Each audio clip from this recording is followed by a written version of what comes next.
രണ്ട് രാജാക്കന്മാർ അധ്യായം 15. യൂദ രാജാവ് യോഥാം. റമാലിയായുടെ പുത്രൻ പെക്കാഹിന്റെ 2-ാം ഭരണവർഷം യൂദ രാജാവായ ഉസിയായുടെ മകൻ യോഥാം ഭരണമേറ്റു. അപ്പോൾ അവന് 25 വയസ്സായിരുന്നു. അവൻ ജെറുസലേമിൽ 16 വർഷം ഭരിച്ചു. സാദോക്കിൻ്റെ മകളായ യെറൂഷ ആയിരുന്നു അവൻ്റെ മാതാവ്.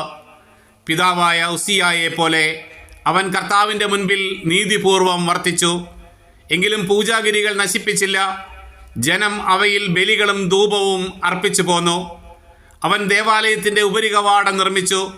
യോഥാമിൻ്റെ മറ്റു പ്രവർത്തനങ്ങൾ യൂദ രാജാക്കന്മാരുടെ ദിനവൃത്താന്തത്തിൽ രേഖപ്പെടുത്തിയിട്ടുണ്ടല്ലോ. അക്കാലത്ത് കർത്താവ് സിറിയ രാജാവായ റസീനെയും റമാലിയായുടെ പുത്രനായ പെക്കാഹിനെയും യൂദാക്കെതിരെ അയച്ചു തുടങ്ങി. യോഥാം പിതാക്കന്മാരോട് ചേർന്നു.